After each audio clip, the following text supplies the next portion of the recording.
देखो बेटा, जो हमारा थर्ड टीयर ऑफ गवर्नमेंट है, कल हमने पढ़ा था, वो लोकल गवर्नमेंट है। और लोकल गवर्नमेंट दो पार्ट्स में डिवाइड हो गया। Rural local government, urban local government. Urban local government फिर दो पार्ट्स में डिवाइडेड है। अर्बन का मतलब शहर, और वहां की जो लोकल गवर्नमेंट है वो छोटे शहरों की म्यूनिसिपैलिटी होती है और बड़े शहरों की म्यूनिसिपल कॉरपोरेशन होता है। जो म्यूनिसिपैलिटी के हेड होते हैं उन्हें हम बोलते हैं म्यूनिसिपल चेयरपर्सन, और जो म्यूनिसिपल कॉरपोरेशन के हेड होते हैं उन्हें हम मेयर बोलते हैं। जो रूरल लोकल गवर्नमेंट है वो तो बहुत आसान है, अर्बन लोकल गवर्नमेंट खत्म। अब हम आ जाते हैं रूरल लोकल गवर्नमेंट। गांव की जो लोकल गवर्नमेंट है उसे क्या कहा जाता है?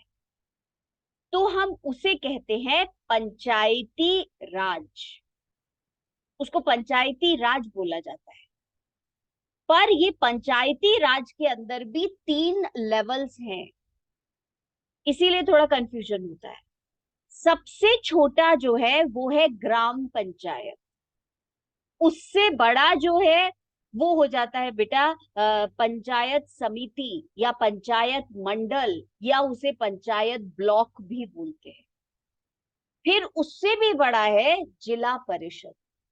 तो रूरल लोकल गवर्नमेंट में पंचायती राज में तीन लेवल्स हो गए।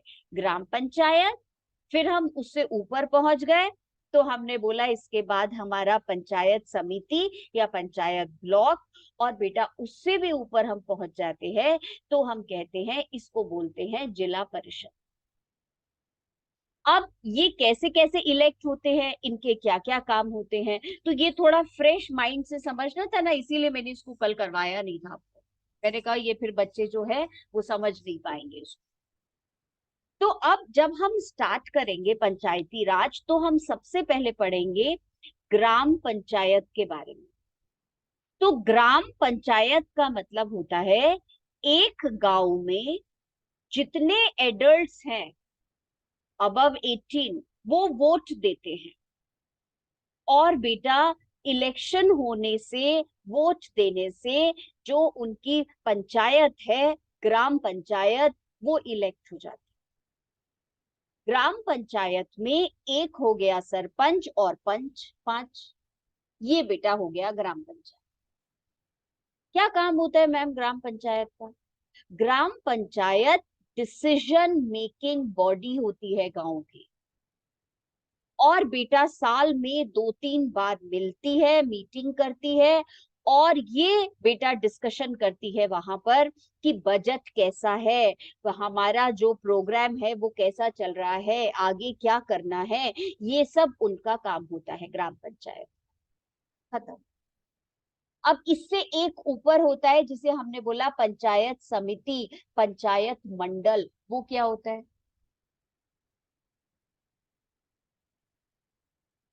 दो तीन ग्राम पंचायत के जो पंच हैं, सरपंच हैं, वो बेटा वोट डालते हैं।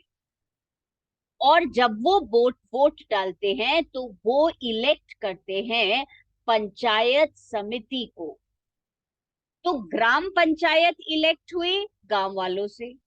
ग्राम पंचायत दो तीन चार, इनके बेटा मेंबर्स ने सरपंच और सरपंच ने वोट डाले तो इलेक्ट किया पंचायत ब्लॉक को या पंचायत समिति को। और एक डिस्ट्रिक्ट में जितनी पंचायत समितियां होती हैं वो इलेक्ट करते हैं जिला परिषद, हाईएस्ट वाले। और जिला परिषद के मेंबर्स एमएलएज होते हैं।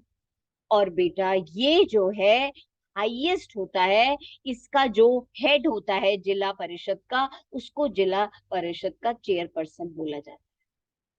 तो ये तीन लेवल। अब इसके लिए हम पढ़ रहे हैं नोट्स में से, और दोनों अलग अलग है। ये तो बहुत, अर्बन लोकल गवर्नमेंट तो बहुत आसान है, इसमें थोड़ा थ्री स्टेप्स हैं तो इसको समझ लिए। अब आप पढ़ रहे हो नोट्स में बेटा rural local government. It is popularly known by the name Panchayati Raj.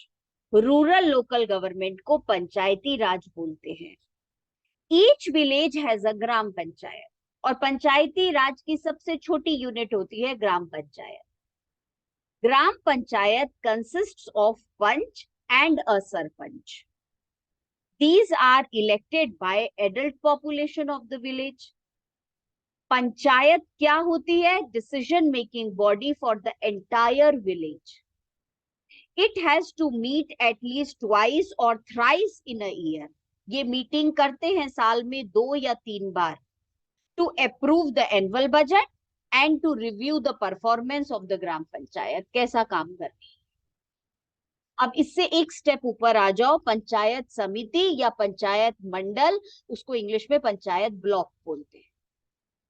A few ग्राम पंचायत, जो 3-4 ग्राम पंचायत है, are group together to form a panchayat samiti. The members of a panchayat samiti are elected by all the panchayat members in that area.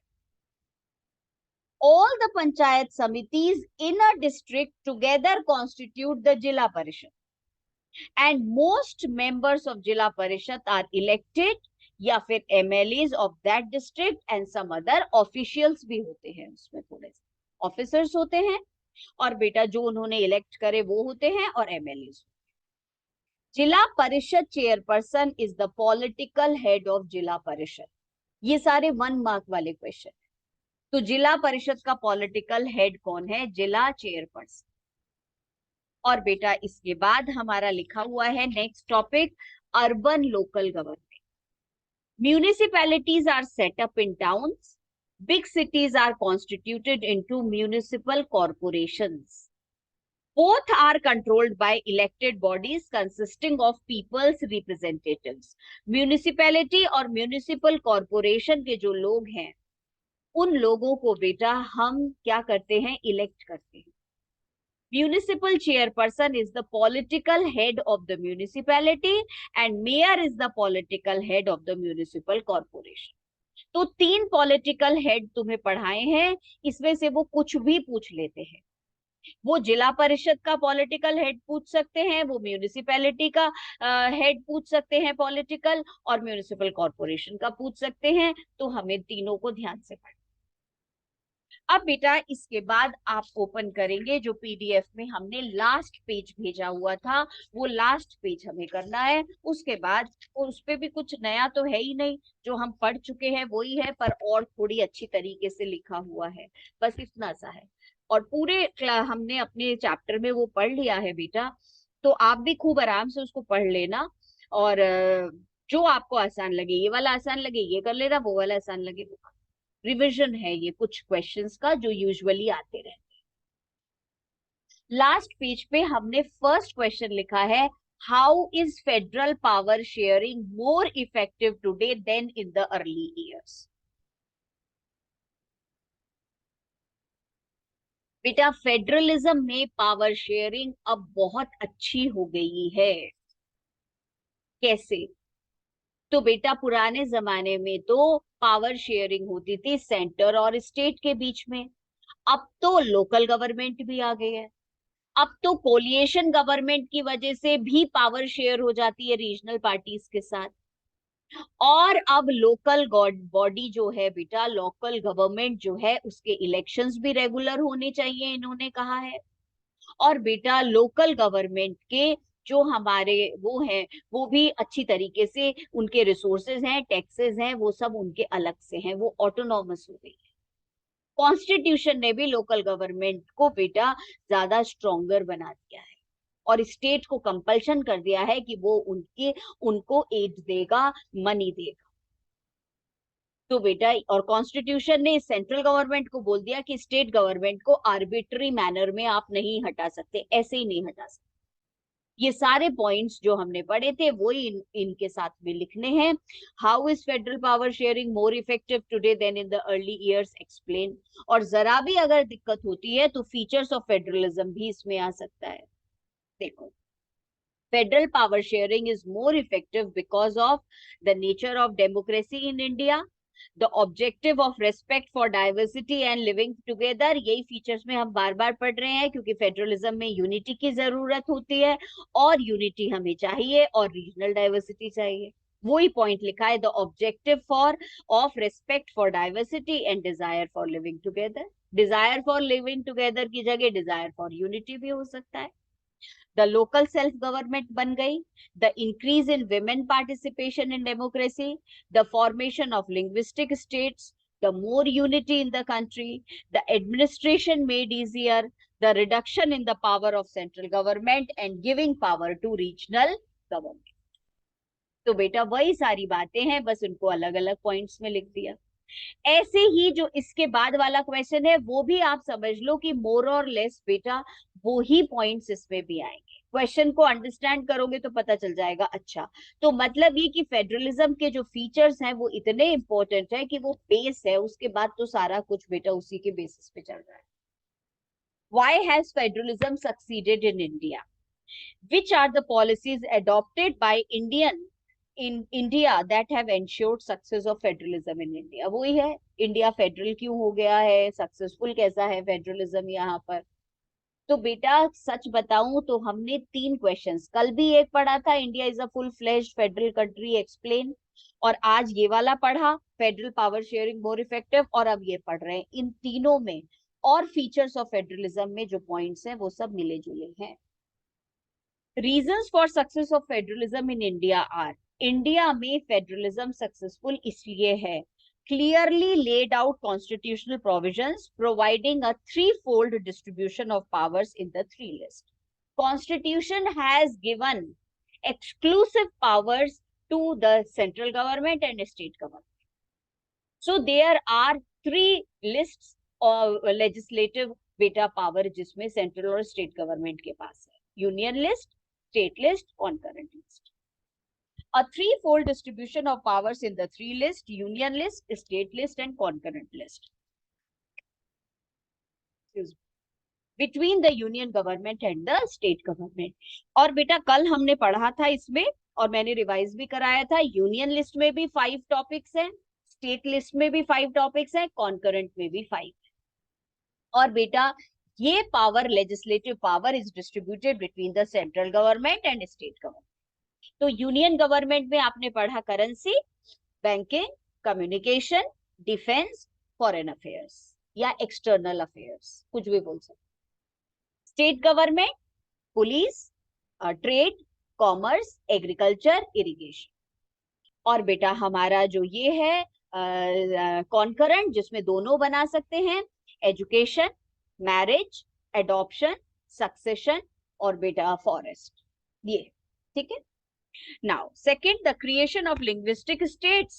Later, some states were created to recognize differences based on culture, ethnicity, or geography, like Nagaland, Uttarakhand, Telangana, and Jharkhand, and restricting center-state relations. What is the vertical division of power?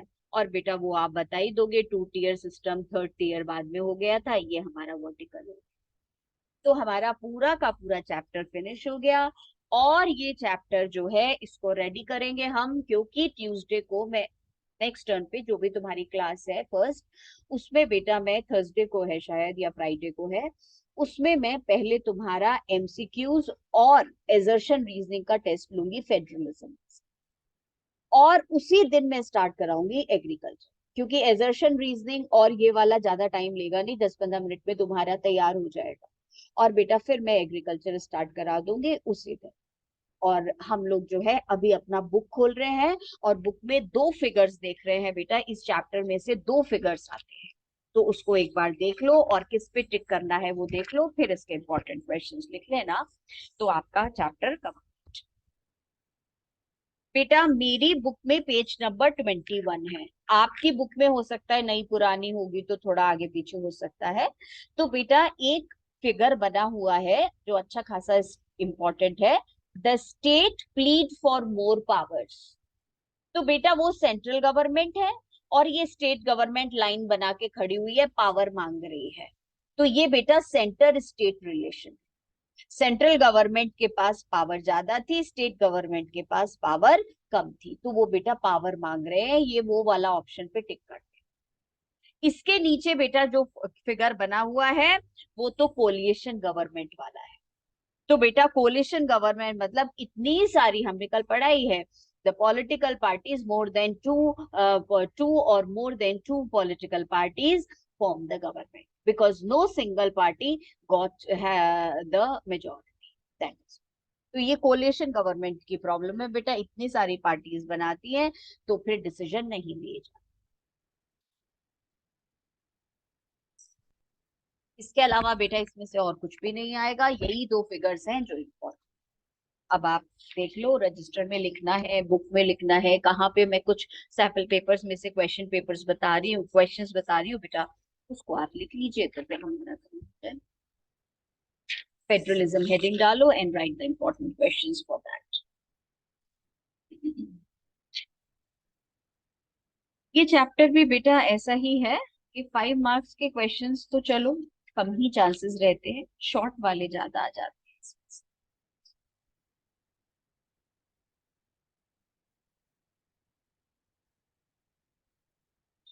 देखिए बेटा, which local body has a mayor as its head? Which local body has a mayor as its head? 1 mark का ही दिया हुआ है बेटा।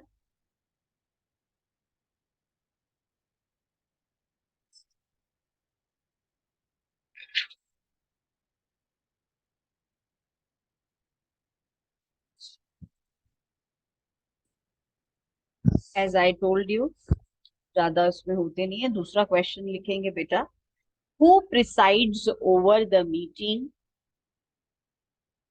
Who presides over the meeting of the municipal corporation?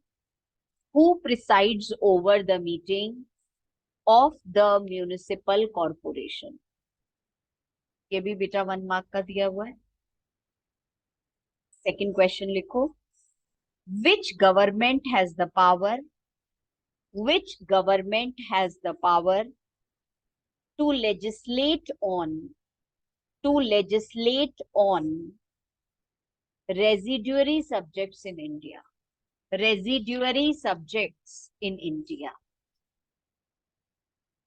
Residuary subjects के ऊपर बेटा कौन सी गवर्नमेंट अपने लॉ बनाती है? 1 मार्क।